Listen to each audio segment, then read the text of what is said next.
July 1942. An advance force of the Imperial Japanese Army, roughly 2,000 men, has just landed on the north coast of the Australian Territory of Papua. Further south, a single Australian militia battalion, average age 18, is told to hold a mountain track against an army that hasn't lost all year. No tanks, no roads, no air support, just their rifles, a handful of grenades and a lot of grit. But how long could the boys of the 39th Battalion hold off against 2,000 battle-hardened Japanese soldiers? And if they fail, Port Moresby would surely fall, and with it, Australia. But for their parents, for their loved ones, and for their mates, they would fight. A mere 7 months prior, on December 7th, 1941. The United States and the world has been stunned by the surprise attack on Pearl Harbor. Within hours, the Japanese war machine is rolling south in the Pacific like a steel tsunami. The world watched as the dominoes fell. January 23rd, Rabaul, a strategic gem with its airstrip and deep water harbor gone in a day. 15th February, Singapore. The impregnable fortress falls, 80,000 Allied troops surrender, with it the entire Australian 8th Division, approximately 15,000 men. February 19th, Darwin. Nagumo's carriers, Akagi, Kaga, Hiryu, Soryu, the same ships that hit Pearl Harbor, now bombing Australian soil. February 20th, Timor. March 8th, Lae and Salamaua. Week after week, Japan drove south. Prime Minister Curtin makes the desperate call. Recall the AIF divisions from the Middle East, the 6th and 7th, battle-tested veterans who'd fought the Italians in North Africa. But they're months away, racing home across submarine-infested seas. In the meantime, Australia must use what it has. The citizen military forces, Australia's part-time home defence army known as the militia. The 39th Battalion of the CMF, raised in October 1941 from Victorian farm boys and city clerks. Most have never heard a shot fired in anger. Most are no older than 18 or 19 years old. By January 1942, they're in Port Moresby learning to fight in jungle that eats steel and rain that never stops. They don't know it yet, but they're about to become the thin khaki line between Japan and victory. But why was Port Moresby so important? Port Moresby commands the approaches to Australia itself. From this single airbase, Allied fighters can cover every convoy route to the continent's eastern seaboard. Lose Moresby, and Japanese bombers will turn the Coral Sea into a graveyard of merchant shipping. The strategic implications are stark. Control of Papua opens the entire northeastern coast to enemy attack. Brisbane, Sydney, Melbourne, all within range of Japanese aircraft operating from captured Australian territory. The conclusion is inescapable. Port Moresby must be held at all costs. Yet how does one defend a fortress when the enemy commands the sea lanes that supply it? The answer would come in the form of a desperate gamble, a direct naval confrontation in the waters northeast of Australia and what will become known as the Battle of the Coral Sea. May 4th to 8th. Japan moved to seize Port Moresby by sea, using carrier strikes to neutralize Allied air while the invasion convoy advanced. Instead, USS Yorktown and USS Lexington met Shokaku, Zuikaku and Shoho in the first carrier versus carrier duel fought entirely by aircraft. After 4 days of dive bomber and torpedo attacks beyond visual range, Lexington was fatally hit and scuttled, 216 lost, and Yorktown limped away damaged. But Japan paid in kind.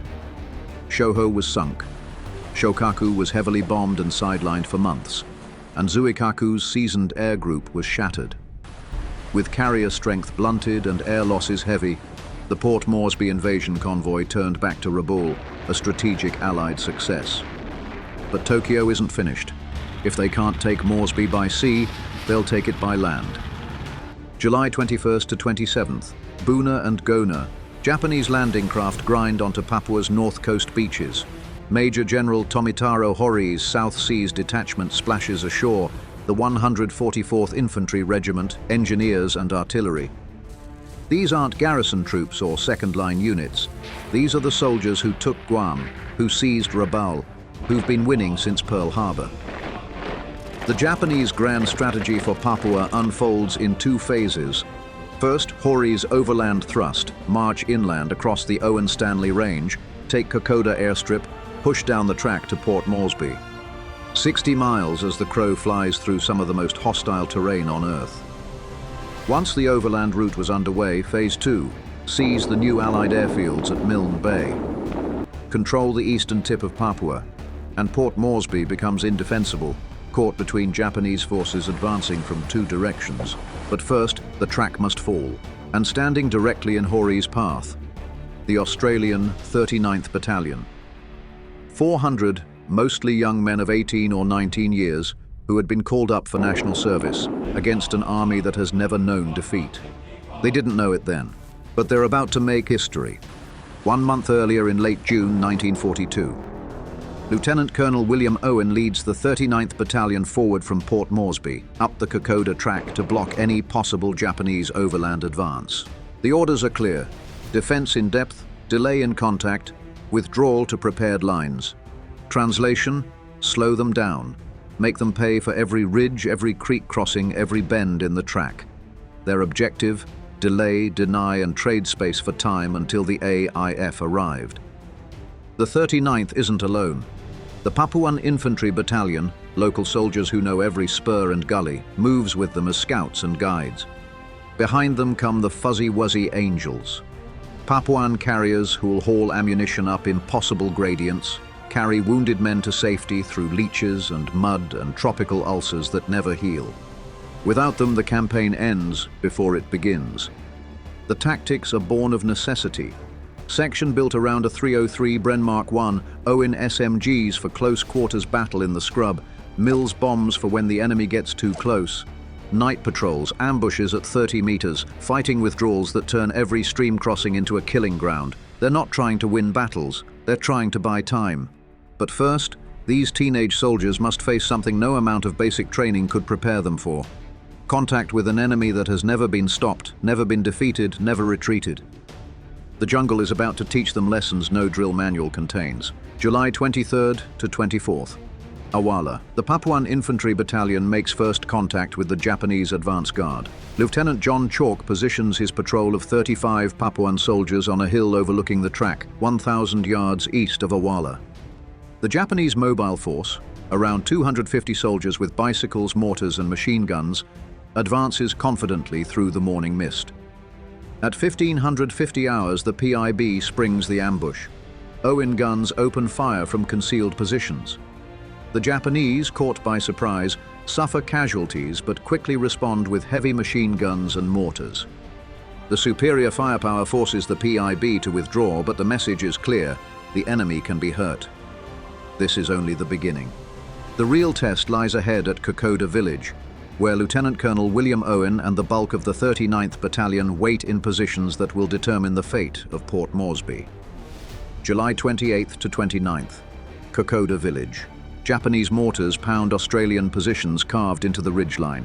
The 144th attacks in waves, supported by mountain guns hauled piece by piece across the ranges. Lieutenant Colonel William Owen moves along the perimeter, steadying positions in the dark. In the early hours of 29th July, as the Japanese attack intensifies, he is shot, most likely by a sniper, and is killed. The line falters. The 39th is forced to withdraw. The airstrip falls. The village falls. But the 39th fights its way out to Deniki, bloodied but unbroken. The Japanese schedule is already behind. August 8th to 10th. Kokoda again. This time, a counterattack in darkness. Australian companies slip through the jungle and hit the Japanese from 3 directions simultaneously. For one night, the 39th holds Kokoda village again. Then dawn brings reinforcements streaming down from the ranges, and the weight of numbers forces another withdrawal. But every hour costs the enemy time they can't spare. August 10th to 13th. Deniki. Heavy fighting now. Hori is pushing more troops forward: engineers, mountain artillery, the full weight of the South Seas detachment. The Australians contest every position. Bren gun teams hold ridge lines until Japanese mortars zero in, then fade back to the next prepared line, section by section, ridge by ridge, buying time with blood. The incredible weight that must have been felt on the shoulders of these young men, the average age of the defenders, still 18. The enemy strength, building from 2,000 to 6,000 as more units cross the ranges. August 26th to 31st. Isurava. For over a month, the boys of the 39th Battalion have been fighting a war they were never meant to fight. 18 and 19-year-old clerks and farmhands holding mountain ridges with section weapons against an army that conquered half the Pacific. Japanese artillery strips bark from trees, turns the ridge into a moonscape of shattered timber and churned earth. Mortar fragments whine through air thick with cordite smoke and the stench of rotting jungle. The teenagers dig in on positions hacked into kunai grass and clay slopes, grenades stacked in muddy tins, uniforms mildewed and seams rotted in the perpetual wet. Tropical ulcers ate deep into flesh.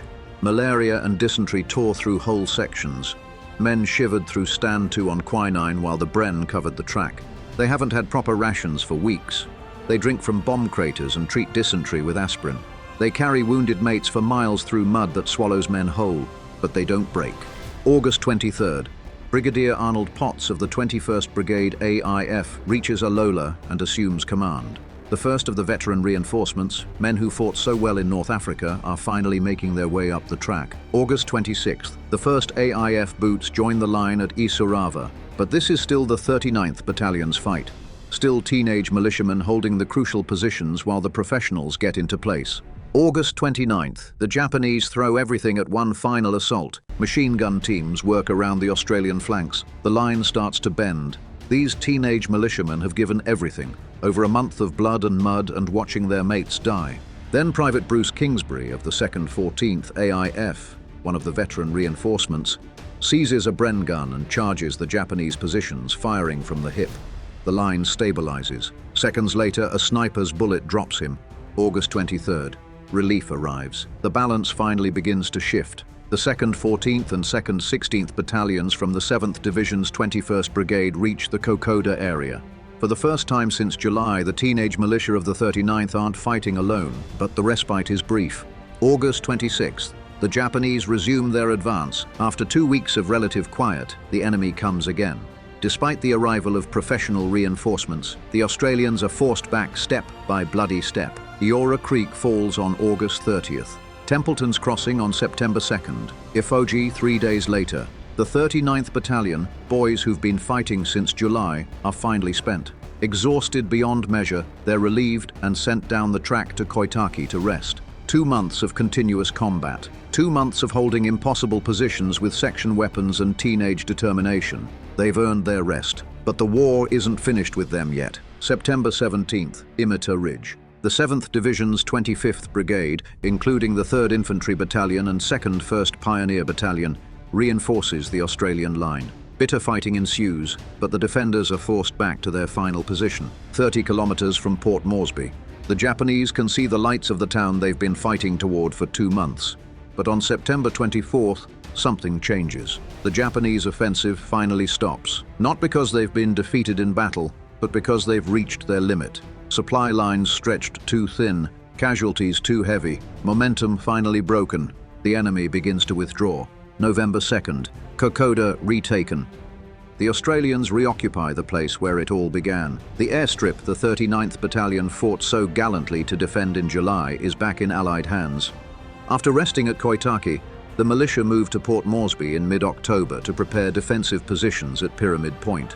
The professionals who'd taken over the advance now face the Japanese beachheads at Buna, Gona and Sanananda. Prepared positions, heavy defenses, no jungle retreats, just frontal assault against entrenched positions. At the end of November, the 30th Brigade is flown across the Owen Stanleys to reinforce the attack. The 39th Battalion, attached to the 21st Brigade, is going back to the front lines. December 1942. The 21st Brigade captures Gona village on December 1st, but the Japanese withdraw to Gona mission. On December 6th, the Australians advance on the mission and are stopped cold. D Company of the 39th Battalion is literally shot to pieces. The combined fighting strength of the entire 21st Brigade is down to 755 men. Of those, 403 are from the 39th Teenage Militia who've been fighting since July, but on December 8th they attack again. By nightfall they've captured half the Japanese defenses. Gona Mission falls the next day. On December 18th, the 39th takes the last Japanese position at the creek west of Gona. By December 21st, the 21st Brigade and the 39th move to a new killing ground, the Sanananda Track. On the following morning, the 39th moves into a forward position called Huggins Roadblock. More attacks, more casualties, more teenage militiamen who'll never see 19. January 25, 1943. The 39th Battalion is finally flown back to Port Moresby over the track they had been defending. Past Isarava, where Bruce Kingsbury won his Victoria Cross. Past Brigade Hill, where teenagers learned to kill. Past Kokoda, where it all began with an ambush in the morning mist. When they do arrive in Port Moresby, they muster a mere handful of survivors. From a battalion that began with over 600, only 7 officers and 25 men remain fit for duties.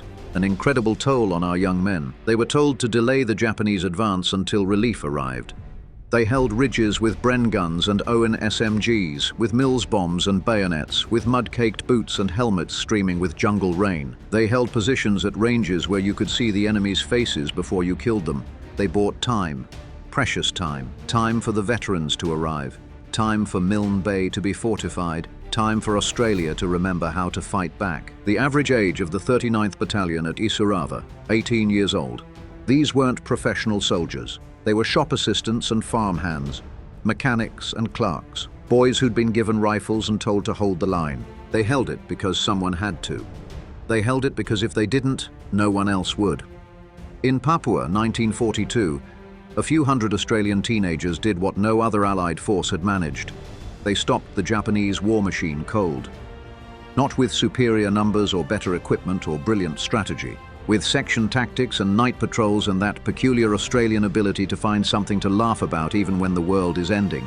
They proved that when Australia's back is against the wall, ordinary people become capable of extraordinary things. They didn't ask to be heroes. They didn't want glory or parades. They just wanted to do their job. Hold the line, buy time, make the enemy pay for every meter. For 5 months they held that line with teenage determination and weekend soldier stubborn courage until help arrived.